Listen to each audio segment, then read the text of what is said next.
You know, what if the final judgment isn't really about what you believe, but how you act? In this explainer, we're going to unpack Jesus' final parable in the book of Matthew, the story of the sheep and the goats from chapter 25. And let me tell you, it's a powerful, challenging, and super personal look at what it truly means to live a life of faith. All right, let's dive right in. So the parable opens with this absolutely breathtaking scene of divine power. Verse 31 describes the moment of the second coming. And this isn't the humble teacher anymore. The Son of Man returns as a glorious king, totally surrounded by a host of angels.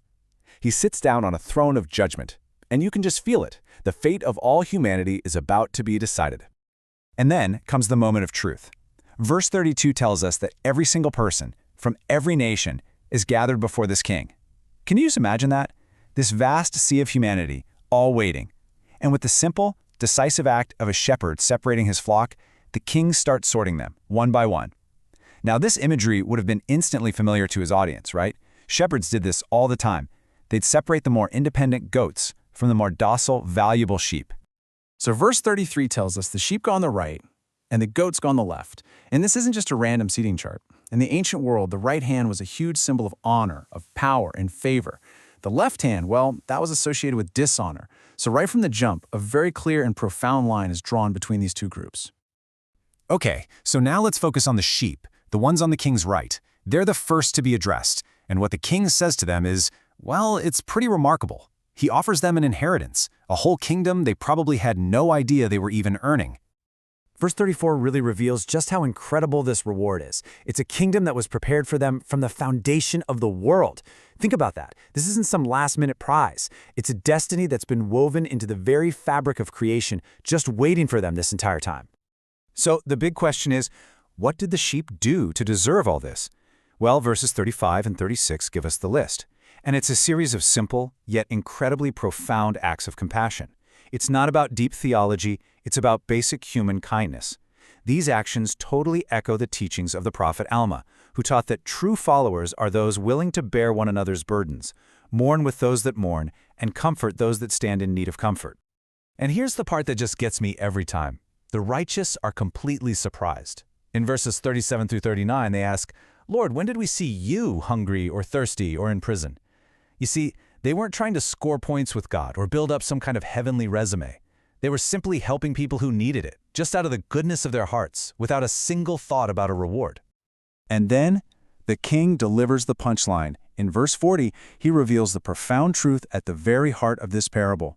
"Inasmuch as ye have done it unto one of the least of these my brethren, ye have done it unto me." That's it, right there. How we treat the most vulnerable, the most overlooked people in society, that is a direct reflection of our relationship with God. This whole idea of being judged on our actions is a major theme. It connects perfectly with the parable of the talents, which comes right before this one. In both stories, the judgment isn't about what you owned or what you believed, but what you did. The sheep, just like the faithful servants with the talents, get rewarded for their active compassion and their service to others. And this isn't just a New Testament idea. The Book of Mormon has this powerful, parallel teaching from King Benjamin, who said, "When ye are in the service of your fellow beings, you're only in the service of your God." This just goes to show that this principle, serving God by serving other people, is a universal spiritual truth. It's all about how we translate our faith into real action. Okay, so now let's turn to the goats on the king's left. And the whole tone of the story just shifts dramatically. We go from reward and inheritance to some pretty stark condemnation. The king's words to the goats in verse 41 are really harsh. "Depart from me, ye cursed." But what's so fascinating here is why they're cursed. It's not for some big, evil thing they actively did. Nope, it's because of what they didn't do. In verses 42 and 43, the king lists the reasons they're being condemned, and it's a perfect mirror image of what the sheep did right. The goats are condemned for their inaction, their indifference, their complete failure to see and help the people in need who were right there in front of them. And just like the sheep, the goats are also completely surprised. In verse 44, they ask, "When did we see you in need and not help?" And that is such a chilling question, because it really forces us to ask ourselves, how many times have we walked past someone in need, maybe without even really seeing them? And in verse 45, the king delivers the final, devastating logic.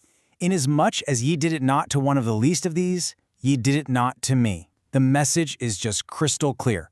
When we ignore the suffering of others, when we choose to do nothing when we see someone in need, we are ignoring God himself. The parable then wraps up with this final, stark contrast between the two groups. It lays out their separate and permanent eternal destinies, all based on the kind of lives they lived. Verse 46 lays it all out with absolute finality. The righteous, the ones who lived lives of service and active compassion, they inherit eternal life.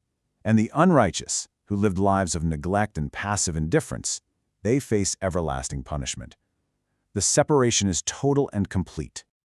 So, at the end of the day, what's the big takeaway here?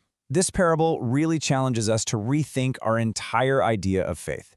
It suggests that faith isn't just a feeling or a set of beliefs we hold in our heads, it's something we do. So the question this story leaves us with isn't, what do you believe? It's, what are you doing to help those in need around you?